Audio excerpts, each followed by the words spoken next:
going on in our life and how we're handling them. Episode 74. Oh, great. Let's start that again. Hello and welcome to ThoughtRaid, a show where we take on thoughts and find better ways of thinking about them. I'm Brandon. This is Tim. And today is Get Naked Monday, where we metaphorically get naked and talk about things going on in our personal lives and how we're handling them. Hello. There's someone saying a lot of things. It's Seth. Hello. I think. Am I saying that correct? Yes. I need glasses. You said you were muted and nice mics, though. Yeah, thank you. Thank you. So, Hello, Seth. Merry Christmas. Merry Chrysler. Merry Crumpus. Merry Crumpus. So the topic today, and by the way, this is the 74th you mentioned. That's crazy. 74th episode of doing... 74 weeks, man. That's over a year's worth of us getting naked. It sounds weird. I guarantee you, in the literal sense, I've been naked more than that. But anyways, I'm done. Okay, so today's topic... I have questions. No time for questions about my life right now in that matter. Anyways, today we're talking about balancing our work life, like finding a balance between our work and our life. Like, it's so hard. It's not something that I feel like I'm naturally good at. Obligatory, that's what she said. Oh my God. That's the last one. I'm sorry, You Brandon. said that like... Before the stream. Okay. Anyways. But yeah, guys, like, work-life balance is hard. Dude, life balance is hard enough. Yes. You know, just like navigating relationships and what we're supposed to do, be responsible for ourselves, wash the dishes. Like, how many times can you actually wear underwear before you clean it? It's, just... I don't think I should be answering that question. I know some guys that actually turn it inside out, and that counts as 2 days. I have not done that, actually. Yeah. But still. Yeah, work-life balance, like our idea of work has changed over the past year and a half dramatically since we started ThoughtRaid. I mean, 74 weeks worth of doing this stuff. And it's like, I remember when we first started doing this, we prayed about it. We were like, okay, God's telling us to do 3 times a week. And then we added all this extra stuff. And we had, actually, did we both have jobs back then? We didn't have jobs back then, did we? No. When we started this, we did not. I had lost my job at the walking company. And I was like, and I couldn't go to Japan because the COVID shut everything down. So I was like, what am I supposed to be doing with my life now? Because clearly neither Japan nor the walking company can be a part of this. So that was fun. So yeah, we were working at that time. And you had already stepped away from GameStop in order to pursue Break the Meta and build that up. So yes, that was a thing. Yeah. And since then, and I'm sure most of you have been through a tumultuous couple years too, professionally. You've started actually working a time clock type job. Yes, I've gone back to working an actual regular job that's not my own business, and that's a lot of fun trying to navigate doing that and doing this and also having time to myself. So... And friends. And family. And family. And responsibilities. And the holiday. And self-care. And which self-care. Jacob is horrible at, apparently. I'm sorry, Jacob. But no, it's a lot. Like, trying to balance all those things. I think I'm probably between, like, doing things. Now, fortunately, we've managed to compress all that we do with ThoughtRaid. I'm glad. So that way I can continue, because working retail requires a lot of emotional energy. It just does. Like, you have to be kind to people even when they treat you poorly. Do you have to? I mean, like, yes, like it's a good thing it's a good thing of patience to do with anyone, whether you're inside of retail or outside. But retail, doing it inside, you have to, even more so, because like if you're grumpy with all your customers, you're not going to get a good paycheck. You're going to give a bad reputation to your store, which is going to put it at odds with you and put it in a not great place anyways. So yes, there is a degree, and you don't have to be like Disney levels of excitement or Trader Joe's level of excitement all the time, but you know, for at least what I'm doing. But Trader Joe's is a whole nother level. it is a whole nother level between that and Disney. I grew up in the South, and my dad always set the example, like, "Hey, how you doing? You know, funny weather we're having. How about them Panthers?" You know, that was my dad. You know, but just going into Trader Joe's, they just get way too in your business. Like, can I just have my chocolate milk, please? I want to get out of here. Can I please have my bagels with cream cheese and yogurt? Because that is generally what I've boiled. Can I have my white privilege in a bag, please? What? Please. How does this have anything to do with white privilege? I don't know. I just felt like saying it. Can't buy white But, privilege you know, from Trader Joe's. Just thinking about work-life balance, I remember when I first started working at GameStop, I had this girl that was my manager, and she was significantly younger than I was. She was like 22, and she was my manager. And It must have been interesting. It was.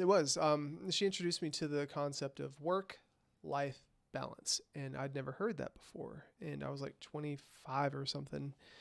And it kind of made me think, like, what do you mean balance work and life? You go to work because you have to, and then whatever time is left over, you live your life.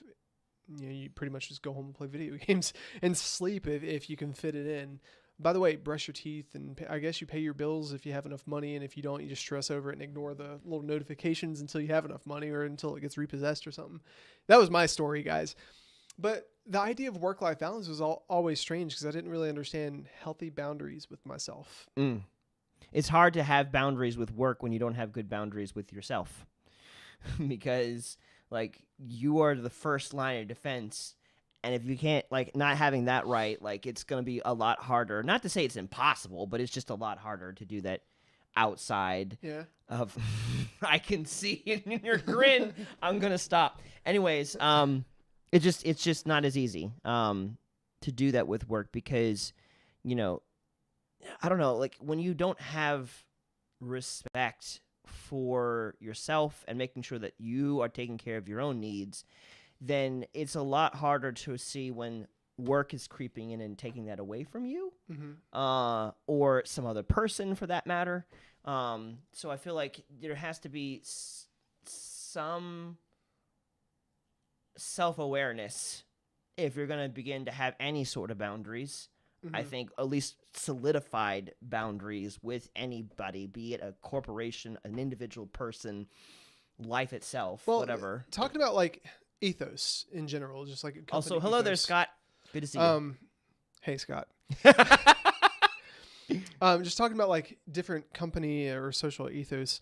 I worked for GameStop, and every August, Christmas would start. We would start interviewing people for holiday hiring. And we would hire 10 to 20 people for holiday.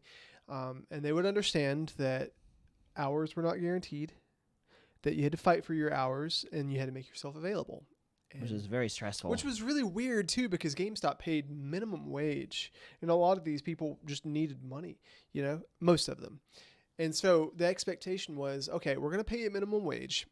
You get 5 hours every 2 weeks. And if you want more hours, you need to be available where if we need you at the drop of a hat, you make yourself available, and that's how you win loyalty. And it's like basically saying your entire life has to be subject to what the company needs in order for you to thrive here. And, you know, that's true for a lot of companies. If you're going to actually make it, they want you to sell out. They want you to put the company first. And it's really rare to be introduced to the concept of work-life balance in the world. And if you guys don't know what I mean when I say the world, I'm talking about and I don't want to say all Christian communities like this, but the Christian community looks at things as the world as things that are put anything above God, right? Like money or sex or cars or materialistic things or whatever, something that's not out of love. But just selling out, you know, and I've seen people like, I'm responsible for this too, talking about work-life balance. I used to play a game called Final Fantasy XI for 18 hours a day, and I would fall asleep with the game on and my speakers up, and people in the game would make a noise if a monster spawned that we were all waiting for, and I would just wake up at like 6 o'clock in the morning and kill the monster and just Jeez, wow. And there was a point where I was lying to my parents about making money in Diablo 3 specifically, back when the auction house was, you were able to sell in-game items for real-life currency.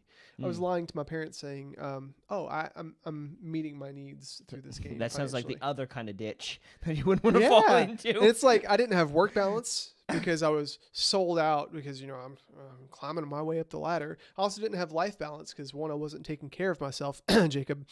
I wasn't exercising.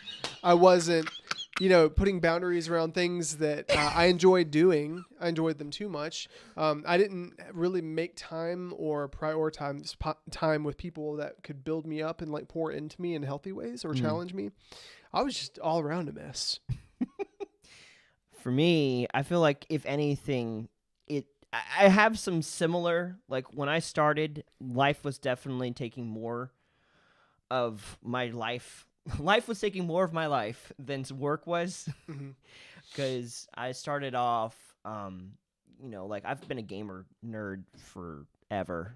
There are photo evidence that my parents have of me sitting in front of a computer, and I was like, I don't know, 3 years old. Just leaning back, you got your Cheetos on your chest. Okay, no. No, not like that. Like that episode of World War or that would South be Park. funny, but no. I was the kid that if you put my hand into the cupcake or try to get me dirty in any shape, way, or form, I hated it immediately and was like, And yet you lick doorknobs. okay, worse than that. I sucked doorknobs. One. That should not be a string of words, Brandon. But that's another story. What was that? 6 minutes, Brandon. I suck doorknobs.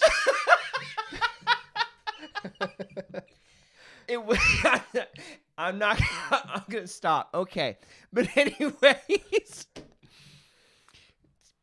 I gotta recover from this. I don't think I can. Anyways, Basically, you were a clean freak. I was. Thank you.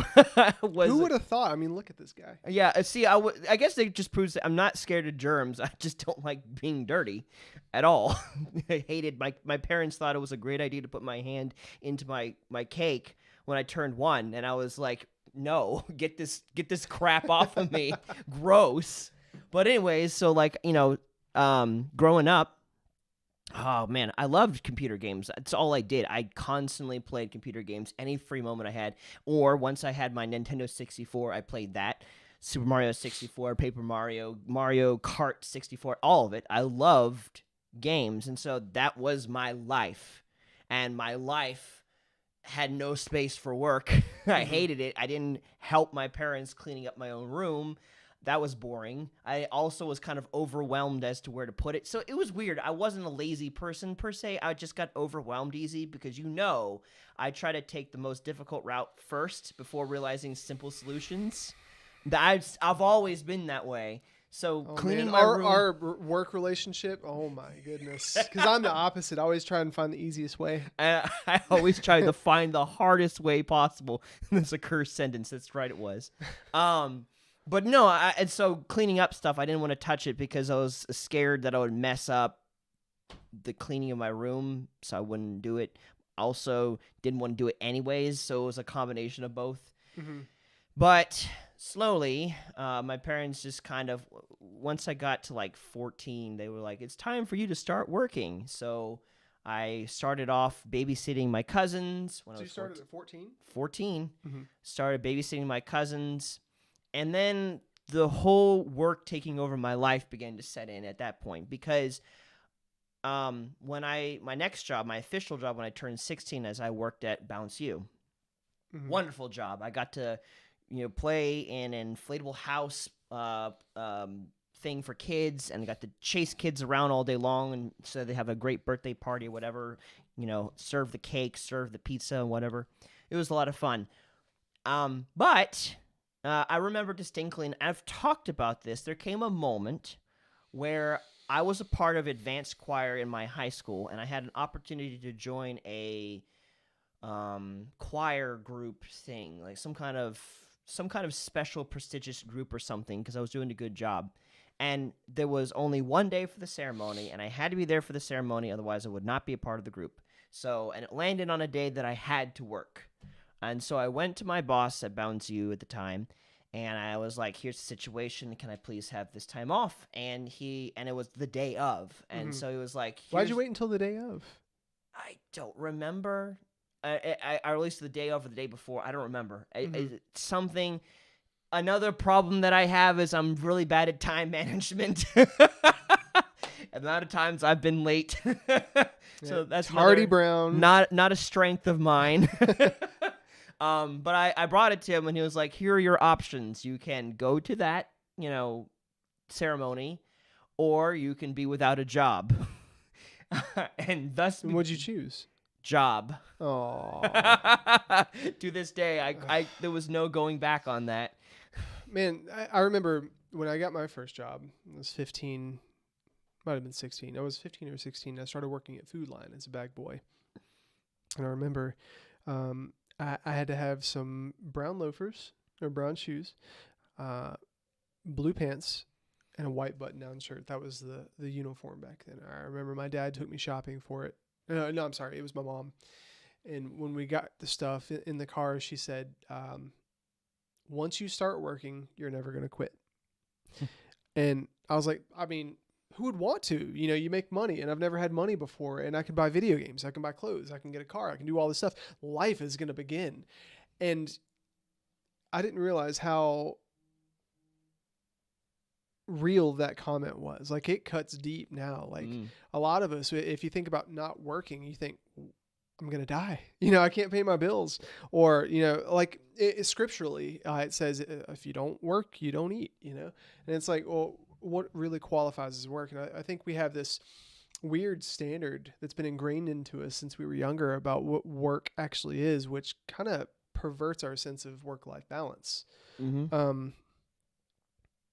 Just going back to the GameStop analogy, just thinking that you have to sell out and it has to be number one above everything else. You were talking about having to make a decision between life and work, and the higher up in GameStop management that I got, the less choice it seemed like I had, because I was irreplaceable to a degree. Like if I was gone, like if there was a game launch and I wasn't there, heaven forbid, because the store is going to be on fire and they needed my expertise. And sure, job security, but at the same time, it's like, there are so many times when my family or friends, like you guys, would have get-togethers and stuff.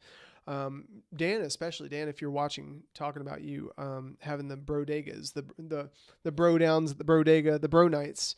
And I couldn't make it because they would be hosted on days that I had to work, and it was an obligation. And I had one vacation every year, which was 7 days. And I had X amount of sick time. And if I took off, I just didn't get paid. And I had bills to pay, especially since I was the sole breadwinner in our house for a while, And so it made it really difficult to say, well, job, you're over here, and I'm going to put boundaries around you and boundaries around my life and protect one from the other and vice versa. Because at one point in my life, I didn't put enough boundaries around my work and protect it. And that went away. And then in other portions of my life, much later when I was being more responsible financially and fiscally, I didn't put boundaries around my life, and my work took over. And just thinking about how that happens for so many people, like just thinking that I at one point had a group of people that I communicated to them. If you want a job, your entire life has to be at my beck and call as a store leader. It's like, I just want to go and like shank myself or something. It just sounds disgusting. Oh, gosh. Well, it also sounds bad because like now I'm in the life coaching business and trying to teach people how to pursue those things in a healthy way. But I put them in a place where it's like I remove their capability to make decisions from them to a degree. You move from your clients? No, from the holiday hires at GameStop and my employees. Oh, that you did do that in past. The way you said it sounded like present tense, so I thought you were moving decisions away from your clients, and that didn't make any sense. Yeah. Well, also like Ariane, she's a nurse, and she just took a new job, and between employment, leaving her old job and her new job starting, she's had 7 days off. And she made the comment the other day, this has been the first week I've had off in the past 2 years. And just think about that, guys. There are 365 days in a year. This is the first time in 730 730? No, whatever the math is. 365 times 2. 700 and God, what is that? That's going to bother me now. 365 times 2. 365 times 2. 20, 30, 730? Maybe. Right on the money.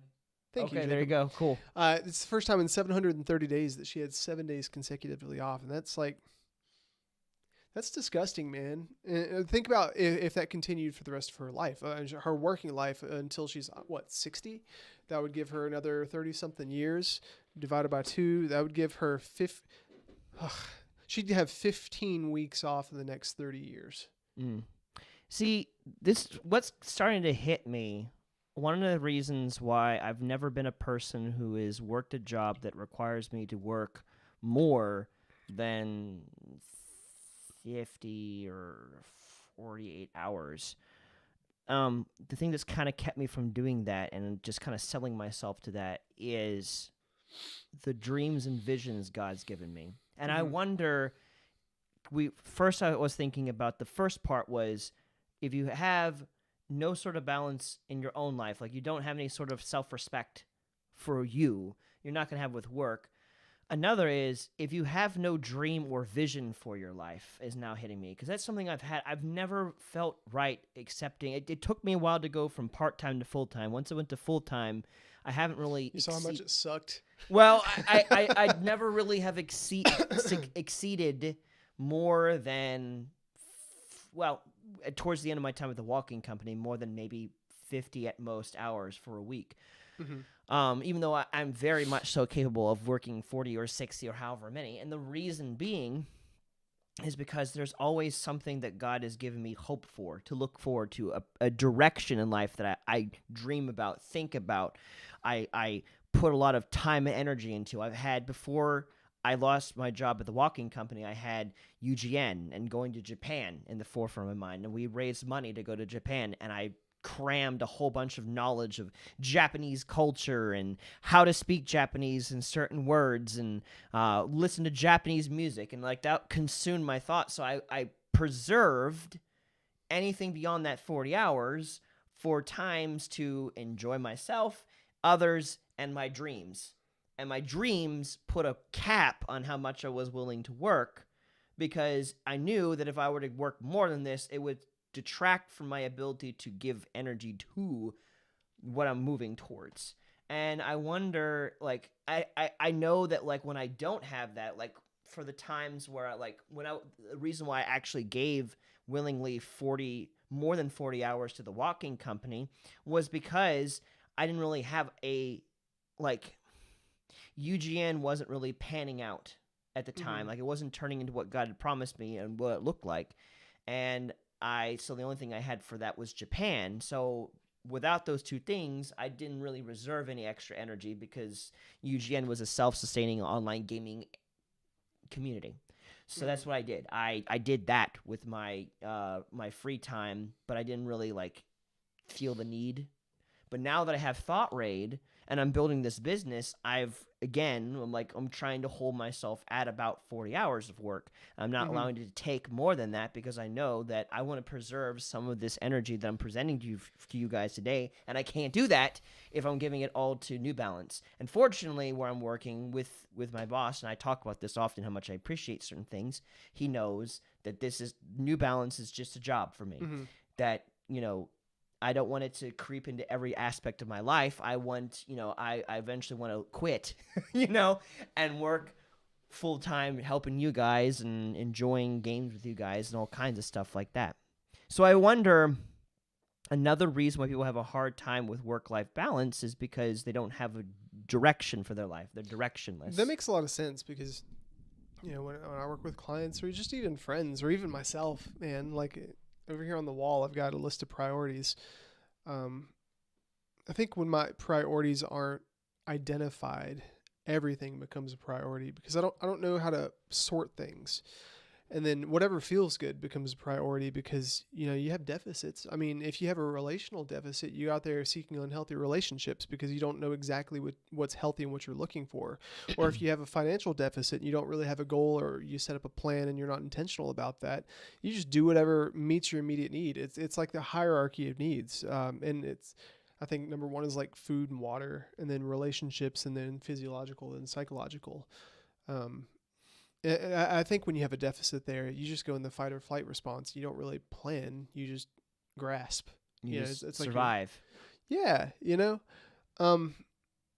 But having a purpose, you know, even if your needs aren't met in one area, it really gives you that fuel to get through it. You know, like if I think about back when I was living at home with my parents, and you know, I was unemployed for that year, 2 years. I forget how long it was. And my car had been repossessed, and my credit cards were maxed out. My phone was turned off. My bank account was overdrawn and closed. Like it was a really bad place. And, you know, I didn't live in a healthy environment at home. I didn't have any healthy relationships aside from my mentor back then. And I was clinging to multi-level marketing. That was my way out. That was my glimmer of hope, thinking that I was going to make it one day, even though I wasn't doing anything right now. I was going to make it one day. One day I had the option to choose. But I think, I mean, maybe that was the hope that I clung to, like thinking this is going to get better. Because looking back, I don't think I was truly depressed because I always had something to look forward to. But if I hadn't had that, I can't imagine where I would have been or how I would have gotten through. They don't have anything to look forward to, and therefore, you know, and you can see it psychologically. And I'm just thinking about my dad. There was a period of time where my dad worked for Independence Village, which was at the time, and I may be named something different by now. It was this place that took care of elderly people. And so I would sometimes talk to people in their hundreds or younger. And it seemed from those times of just observing that the people that continued to live longer, they consistently had purpose for their life. And when they lost purpose for their life, they lost life. Mm-hmm. Done. That was it. So and that's why you hear a lot of stories, people that they're married and then the spouse dies and then shortly thereafter they die. Very often our spouse becomes our purpose for living. And so when they're gone, there's your purpose for living, broken heart, dead, you know, especially if you've lived a long time in your elderly years. It's more dramatic when you're older than when you're younger. But in the same way, it's how are you going to have boundaries with work if you don't know what you're putting up boundaries with work for in the first place? And purpose helps you kind of figure that out. It's okay, if I give work everything, and it will demand everything, and therefore that's why it's such a soul-sucking thing. I know that's an opportunity. Anyways. Oh. Now you've done it so often. Like I said, it's just stuck in my head. I'm anticipating your next "that's what she said." But it's so demanding that if you don't really have a direction or purpose, you're just going to naturally give time over to the most demanding thing in your life. Life begins making choices for you. And I talk about the book Boundaries all the time because I read that book about 3 years ago, and it changed so much for me. And one of the lines that stuck out was, a boundary signifies where you end and something else begins. And I never thought about that before. Back when, you know, my boss would say, I need you to come in, or, you know, you got to stay late and do this, even though I had this family thing with people that are no longer living now, that I wish I had spent time with then. You know, I really wish I had just understood what my priorities were, and understood also, well, I fulfilled my obligation here to GameStop. It has to end here. And if that started crossing over into other things I was trying to protect, like my family or my friends or my personal care time, that was a big one. I felt like such a bad person for doing the video game thing for a long time, because for a long time it was a stumbling block for me, you know? So anytime that I engaged in a hobby that I felt would recharge me, I felt convicted, or I felt condemnation for it. And so I would go to work, fulfill my work obligation. I would fulfill my relational obligations with my family, my friends, my girlfriend / wife, whatever. I would brush my teeth. I would get some sleep. But honestly, the one thing that I felt like I could do without was sleep, because, well, I mean, I can force myself to function, but I feel like I'm going crazy if I don't have enjoyment. So I would stay up until 5 or 6 o'clock in the morning playing video games, knowing that I had to open the store at 9 o'clock the next morning. And it's you know what? I'm overspending all my emotional and physical and thought and time resources, but it's got to cut back somewhere. I only have 24 hours in a day, so I'm just going to cut back from sleep. I'm just going to cut back from working out, eating well. I'm not going to plan my meals. I'm just going to do whatever is convenient because, well, all my thought life is going into making the sale or spending time with these people. At the same time, also, I feel like that's if there's any place that I do struggle, I do sometimes to like stay up later than I need to because I want to have my time when I get home. Yeah. Like I today I'm running off of 6.5 hours of sleep, which is not terrible for the average person, but for me, it's meant slower reaction times, blurrier vision, to a small degree, and also cost me 9 minutes of being late to work because I didn't get myself to bed fast enough and could not think fast enough to get myself together fast enough to get out the door fast enough to get to work on time because I schedule my life very precise of no more than 30 minutes to get myself to work. Like I have work at 9, I get up at 8. I have 30 minutes to get myself ready and out the door. I don't know if that's the best thing, but that's how I live my life because it's like I want to have me time, and work is cutting into that. Yeah, I was talking with our friend Kyle earlier about what we thought the world would look like if everybody followed their purpose. And it that sounds like this floofy idea, but like if everybody followed their purpose, they would understand they have to put boundaries around certain things to do that. Right? So like if you work at McDonald's or if you work in a deli or if you work in construction or just doing something that is not what charges you and what actually has influence in a way where you know that you want to have influence. It's like, why do you give it so much thought time? You know, are you doing it just because you feel like you have to? Are you doing it because you're afraid of getting fired? Are you doing it for approval? Are you doing it for the status? Are you doing it to get the are you doing it thinking, okay, well, 10 years from now I'll have made it? Are you pursuing security? And like what's your modus operandi? Like why are you doing that? Or even like friendships and relationships. You know, we have a friend that recently told us that they're going to pull back on one of their hobbies because they feel like they're addicted to it in a certain regard. And it's like, well, okay, well, what's your intentionality there? Yeah. You know, talking about work-life balance, you know, is it really something you need to pull back from?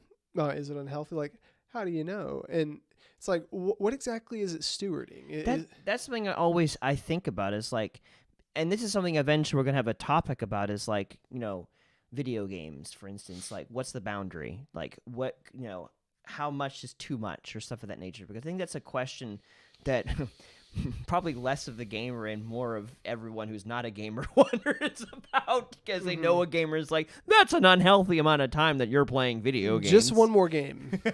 We all know what that means. Yes. Just one more game. Just one more turn. Just one more game. One more game. Brandon, one more game. 1 more minute. 2 a.m. One more game. 3 a.m. One more game. One more. Man, I got to go to work. I'm sorry. What's that bound? That's something because if there's any place of my life that's kind of gotten too much into work and prevented me from doing the work I need to do, it's been video games or stuff of that nature. What's the balance? And that's something I'll have to think about and talk more about next time. But I will say something that came to mind as you were talking. One thing that I've done with my life, not work, but life, is I have dedicated my enjoyment of video games to God, and God has created that into a ministry. And there was a period of time where video games tried to control my life, and now it's kind of like reverse roles where I just kind of control, not perfectly, but not to the point where I feel shame for wanting to play video games. So can I talk about something that happened recently? Oh, sure. Brandon and I were supposed to meet or something, and we were trying to talk about a time like when we were going to meet. And I was like, how about, what was it, like 2 p.m. or something like that? We were supposed to do something, and you were like, well, that means I have to go to bed early. And like our perspectives on what early meant and the causation behind that. Was it something recently? Yeah, it was like 2 weeks ago. Oh, it was a meeting time, and we decided upon 1 or 2 p.m. or something of that nature. And and this was a miscommunication. Yes, I did want to do it later, but I was willing to do it earlier. The reason why I said late, or what we agreed upon, you said 2 p.m. and I was like, yes, is because it's like I want to do that, but I also knew that like we didn't have verbal confirmation from the people in the team whether or not they're going to do it. So I said, he was like, well, you think, we should have it later in the day for these people. And what Brandon really meant was, I kind of want to stay up late and. Okay, I did want to do that, but I didn't. Let me just omit this fact. I did want to do that, and I was excited when you suggested 2 o'clock. It was like, that was perfect. But at the same time, we truly didn't confirm. It was like, anyways. Yeah. So, but no, I gave mm-hmm. video games to God. In fact, right before God gave me the ministry of UGN, I was about ready to give it out entirely. And it was actually at Impact, because I was thinking, like, I need to get rid of my desire to play video games because it's getting in the way of me serving God or whatever. And I was planning on doing street ministry, and it was Julian, my teacher, Julian Gaither, who was like, he was like, this project. I was like, okay, Julian, I'm going to be doing street ministry. And he was like, hold it right there. You do video games. Why are you trying to do street ministry? Do something with video games. And I was like, I can do something with video games that serves God. And once I brought God into my enjoyment of video games, God was like, okay, here's how to properly utilize video games. Mm-hmm. And like it went from an addiction to a ministry, at which I was able to minister people, which then honestly took away that driving force of I have to play every little moment that I have. Did you ever fall into the trap though of thinking, okay, well, I'm playing video games, I'm doing this for the Lord, but you were actually following your flesh and you were just lying to yourself? Did you ever? I don't really lie to myself that much, honestly, and I don't really lie in general. I don't. I know that sounds pious and thus how great, but I really don't. F's in the chat. I really don't. Like, I'm very sober about my own thought processes and stuff. And if I recognize that I'm lying to myself, then I'll stop it. But very rarely do I do that. No. Yeah. I mean, like, there's like I recognize in moments like I really want to keep doing something, but I know I'm not doing this because I'm just doing it for the Lord. Yeah, I fall into that sometimes too, because since we both started ThoughtRaid and we both started streaming and trying to engage people through video games, I do find myself getting lost sometimes and thinking, oh, I'm doing this for the Lord. I'm totally doing it for myself. Let's be real. And I need to put boundaries around that, But at the same time, like I spend, whenever I'm playing games, I'm playing with other people. So it's like every time I'm with someone, it's an opportunity to minister to them. Whether it happens or not depends, but like every time, my life is a ministry to other people. Mm-hmm. So if there was ever, if I were lying to myself, I would be like, oh, I'm just playing video games to serve God, and then be playing by myself and never interact with people, because then okay, I'm just constantly serving myself. I'm not bringing other people into my world. I'm just isolating, which is, there's nothing wrong with that from time to time. You can't keep ministering to people 24/7. Another thing, ThoughtRaid would probably at some point love to have me give all of my time and energy to those who are watching us, and that's just not going to work. I can't do that all the time. So there eventually will be a work-life balance here in ThoughtRaid when that time comes. Yeah, Scott said, Brandon, I think I need your advice on using hobbies to increase ministry. Love to help you with that. That is, I'm there. Just let me know your availability. But yeah, no, like refocusing. That was a big help. I feel like a lot of people Christians, let me just speak to Christians here. I feel like Christians should not be afraid to take what they enjoy to do and give it to God. Because I feel like a lot of us are afraid to give our life to God, our daily routine, because we're afraid he's going to just take it away and like, you don't need that, and you're going to have no fun. And that I've found that is so wrong. Like, and that's why a lot of Christians live this plastic world of, I'm seeking the joy of the Lord, even though I've given up all these things that he's given me to enjoy. That's not how life works. Like, God did not call us to live a boring life. Like, what brings you joy? What brings you life? You can make time for that and also make time for work. But at the same time, you have to be careful and be humble about that too. Because, like, I love stuff like Lord of the Rings. I love stuff like Elder Scrolls Skyrim. We tried to watch... Are you familiar with the Witcher series? I'm aware of it because it's a video game and I've heard Yeah. things. But So there's this really awesome Netflix series. They've turned it into a Netflix series, and I was like, oh, this sounds kind of cool. We were looking for something new to watch the other night because we're just trying to find new stuff. And so we start watching it, and there's this pretty cool battle at the start, and Geralt is a very he's a badass character, but like halfway through the first episode, he enters this wizard's palace, and there's all these nude women everywhere, and I'm like, oh. I feel weird looking at this, especially like wondering how it makes my wife feel. And so we change it, and it's like there's levels of convictions with certain things that we have to engage in, even though it's just for enjoyment, because, you're supposed to enjoy things. We're supposed to enjoy music and media and video games and art and stuff. Right. But when it gets into perverting certain things, for instance, just one more game, is it bleeding over into other areas of our life, causing us to stumble. Right. So for me, like, I can't serve God and play The Sims. Like, that's not a good game for me. Like, I played it, it took me bad places, and then there was a period of time where God allowed me to play it a little bit, but then it solidified in my heart, I'm done with this now. It just takes me places I can't go because of what you can do in The Sims. And if there are games that you're playing that is clearly like, okay, this is definitely leading me places I shouldn't go, then, okay, that's a hobby.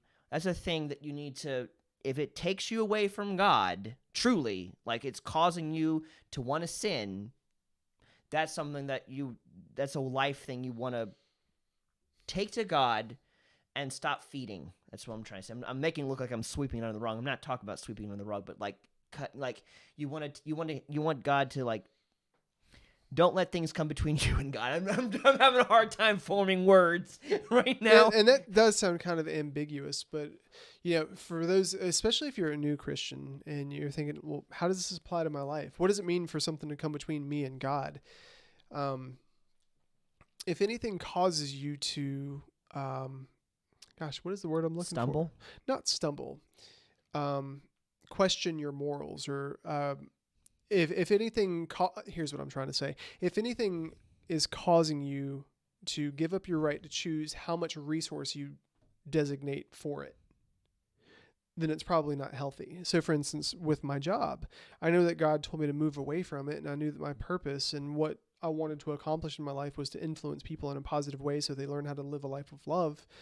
My job restricted me from doing that. And for 2 years, I know I was supposed to move away. The first year, I made excuses. God was like, okay. The second year, I made excuses again, and he plucked the anointing from it. Yeah. And then it got to a point where Ariane said, if you're going just for the money and you know that you're being disobedient, you need to step away from it, because you're spending so much resource towards that needs to go to these other areas. Your relationships are starving. Your personal health is starving. Your personal time is starving. Plus your purpose is starving, man. Like, 10% of what you do at GameStop is what you actually are purposed to do right now. So why are you spending 150% of your mental energy there?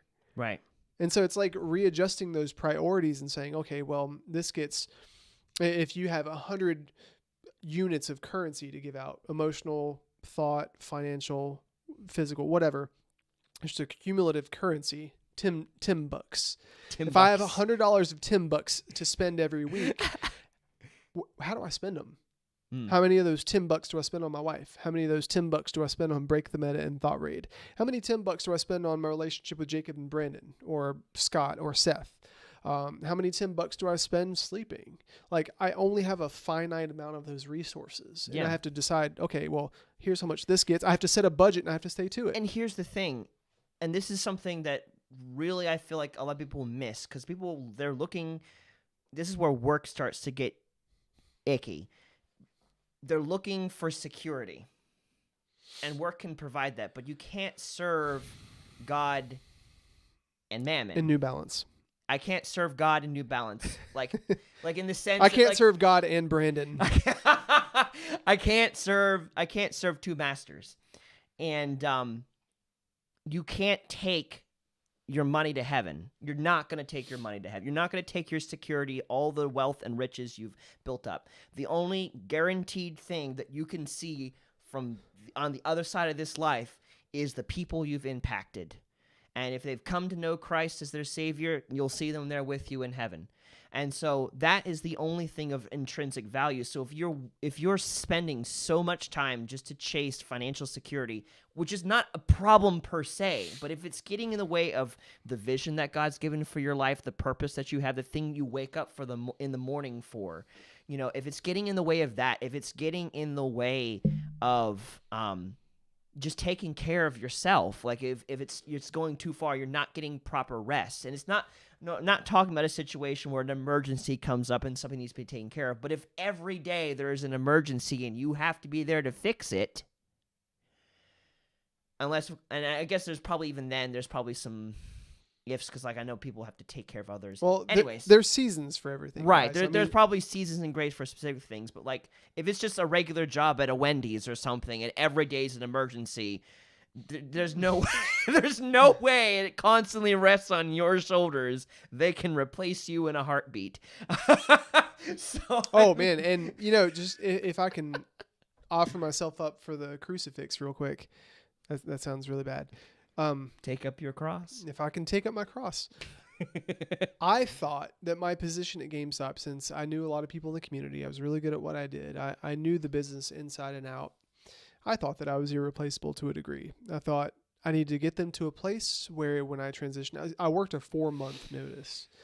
And I thought, I can't leave them for Christmas. I don't want to do that to these guys because there's other people who have their welfare in GameStop. There's a lot of people who have sacrificed for me and poured into me in this company. So I worked 4-month notice. And then 2 weeks to go, I get fired. I get let go. And I go in there the next week and nothing skipped a beat. The business was still running. Somebody else, my name had been taken off the door. Somebody else's name had been placed there. They were still doing the same sales, catering to the same customers. Yeah. I was replaceable. And yet I spent so much emotional energy thinking, man, I need to sell myself out to this company. Yeah. You cannot, and you can't get angry at GameStop for that. Mm-hmm. Or McDonald's, or well, that was my choice, or whatever. Like you can't. But I know people get angry with their business, the places they work. They're like, how could they do this or whatever? If you aren't taking care of yourself and going to God and figuring what your purpose for life is, what direction, what dreams or goals or visions you have, like that's on you. Like, if after you set that, they then continue to do things and go against the boundaries you set with them, okay, that's something to be angry about because now they're overstepping their bounds. But if you're not setting boundaries, you have no self-worth, like you don't see your own value, if you don't have a dream or direction where you go, that's just going to happen. Like, that's not their fault. That's on you for not taking good care of yourself and developing a vision and goal for your life and where you want to head from point A to point B. Well, I really want to stress that because I know people that get angry at businesses. How could they do this? Like, blah, blah, blah. I'm like, that's just a good business should make everyone replaceable. Like, it's just because even the CEO should be replaceable. Like, there has to be that for it to continue to survive. Our whole body, like, and this is now my mind is connecting certain things together. Thank you for allowing me to have this soapbox. Our whole body. I'm sorry. You just kind of took it, Brandon. I didn't give it to you. I'm taking it because I feel like God is sharing some things with me, and I'm getting excited. Our whole body. I think they say every 7 years we have a whole new body. Like, the cells just replace themselves and divide, and then the old ones die off. You're not even the same person you were 7 years ago. Like, life has been set up that things recycle and recirc. And so, like, that's just a part of life. So, but I feel like there needs to be boundary setting. So anyways, I'm done. I just wanted to get that out. Well, I mean, I agree with that completely. And I think something that you need to keep in mind is that the boundaries that you set, even if they're poor boundaries, the boundaries that you set now need to be reevaluated constantly and reinstituted and redefined. Because as you grow, your needs change. As your life changes, life's needs change. And as you change, so do your priorities, and what you spend your Tim bucks on, or your Brandon bucks, or your Scott bucks, or your Seth bucks, whatever, what you choose those currencies on, they have to change. One of you has reorganized their life relationally, and the finances, your bucks that you were spending on that person that was in your life now have to be reallocated because they're no longer there. And it's like, well, what do I do with this wealth of time and energy? And well, you get to choose that. Yeah. But it's when life starts making those decisions for you, or your lack of, guys, this is a big one for me, especially when you don't choose how that currency is spent, the stuff around you is going to choose for you. Yeah. So it's really important to be intentional. And if you don't know how to be intentional, reach out to us. We can help to whatever extent we can. Find somebody that you trust that seems to have their life together and say, hey, can you help me figure out what my priorities are? Can you help me put boundaries around those priorities? And can you help me look into my life? Give me a third person perspective. Well, what am I missing? Where am I overspending? Why am I constantly in a relationship deficit? Why am I constantly in a financial deficit? Well, it's because you spend $3,000 a week and you make $1,000. Translate that to time, translate that to everything else. It's all the same. Yeah. And that's I feel like that's a final thought to that would be the importance of keeping open channels of water flowing into, in the sense of, like, to have a good work-life balance, you can't throw away the things that give you life. You just can't. Like, you have to find time to do the things that you want to do, however which way you can, because it's going to come out anyways. You can't just pretend like you don't have wants and desires and things you want to do. They're there, and they need time, and you can't give all of your time over to any one thing. And so, like, I don't know. I've never really I've had a lot of energy for people, and it became very apparent the minute I actually stopped having to work at the walking company that first time. And it's come because I make time for myself, and I make time for other people and other things that give me life. Like, I'm going to always have time to play video games.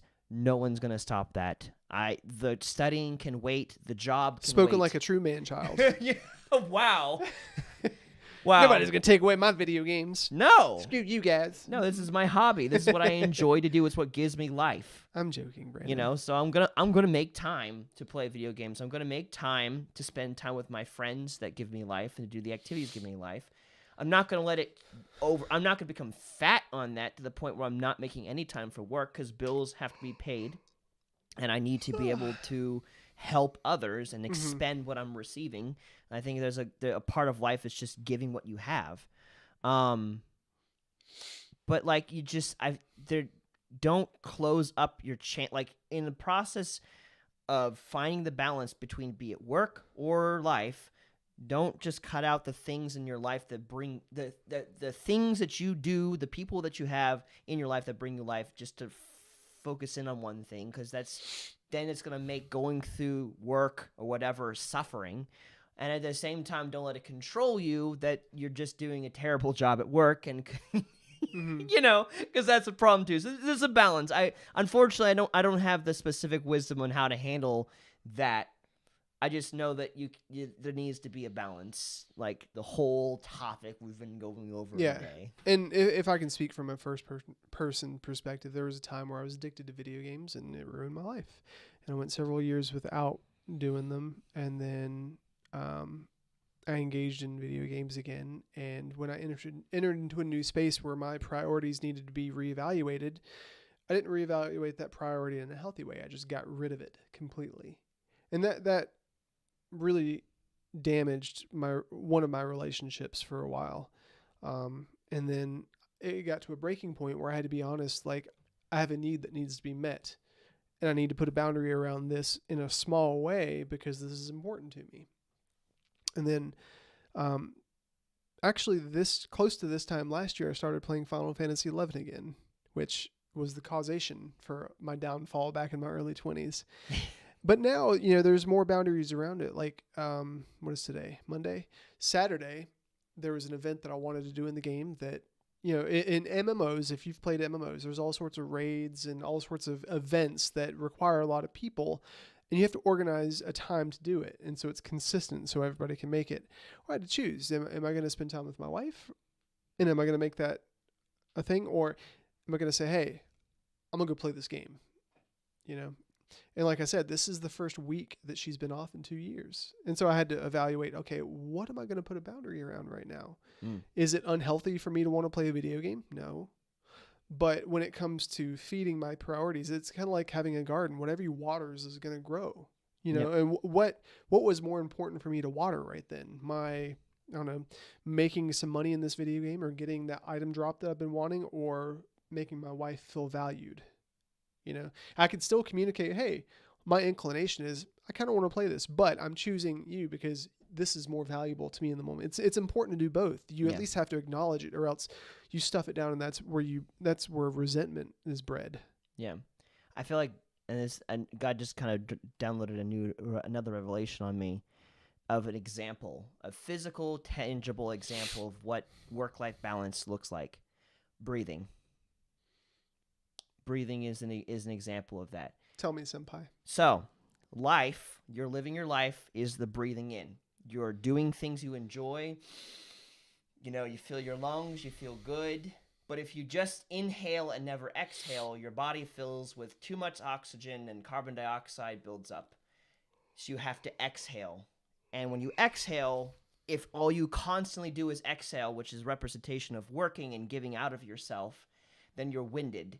And you don't have energy to do anything because you don't have fresh oxygen in your body to get yourself going, making sure that balance is happening. So there is already, God has built in balance into our life of breathing and exhaling and breathing and exhaling. Mm-hmm. And sometimes you have to take a deep breath because you're anxious or angry or something, and that breathing helps you calm down. And so you have to take in that deep breath because you've gone through a lot. You maybe got done with a long running, and so you're putting it out, in, out, in and out, in and out. Now you need to take some deep breaths and center yourself. And other times you've been sitting for a while. You don't need to, not to say you don't need to breathe in and out, but it's not exerting as much energy, so things are much more of a steady flow. I don't know. It hit me.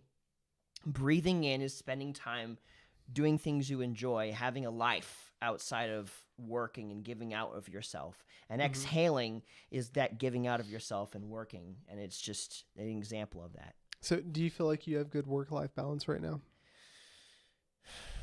And do you guys feel like you have good work-life balance? If not, let us know why. Just curious. I feel like I'm getting back there. I had a moment where it got a little bit lopsided because of the fact that I had to move, and then continue. And then I was trying, in the process of the moving, I was trying to still spend all the same amount of time with people that I was doing. Mm-hmm. So I was just giving. But now that that's settled down, I don't feel as crazy anymore. I'm feeling like I'm getting there. It's not perfect by any means. I was late to work by 9 minutes. I hate that. So there's that. So honestly, I feel like life is just a continuation of figuring out that balance. I don't think, like you said, constantly redefining boundaries and stuff as things change. I don't think I'm ever going to be perfect at it, but I do feel like I'm in a good flow enough that I'm not insane right now or overly stressed. So that's my best answer. It's not, I don't know if it's a satisfying answer, but it's what I got. Well, you satisfied me, Brandon. Okay, cool. Well, cool.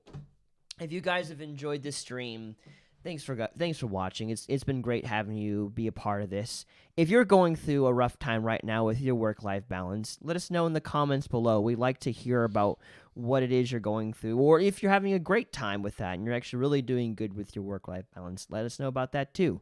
We'd love to hear about it. You can also join our Discord if you want to talk to us. We're always down.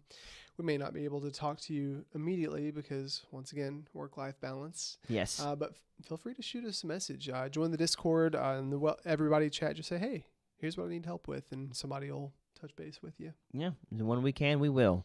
And also, we're going to be really expanding our Discord group, too, because we're going to be doing more gaming, which is something that Tim and I love to do. Great way to relax and enjoy life. Yeah, and we're playing Dying Light right now. We may also be jumping into Dungeons & Dragons Online. So Maybe. if any of you play DDO, it's free, it's fun. I hope. I don't know. I've not played it before. I'm assuming. But it it's is D&D. free. It's D&D, Brandon. I mean, it's D&D is fun, but like, whereas with regular D&D, we can kind of, see whatever we want to see. There, it's kind of condensed into one image, so I can't imagine what it looks like. I see what it looks like. It's a little different. We'll see. Well, if we play it, we'll let you know if it's good or not. But we are playing Dying Light, so we're doing that this Friday. And if you've enjoyed this, make sure to hit the like button, subscribe, and hit the bell notification, because again, if you don't do that, eventually YouTube will think you don't like us and they'll stop telling you that we're going live, and that would be a travesty, because we want you to be a part of this so we can talk with you. This is a lot of fun, and you want to see me freak out when I play Dying Light because I hate jump scares, and that's nothing but constant jump scares. And yes, I will be dressed up in a suit for the occasion because, I don't know, the world demands it in my head, I think. So that'll be a thing. Anyways. With that said. Oh, I thought you were going to continue.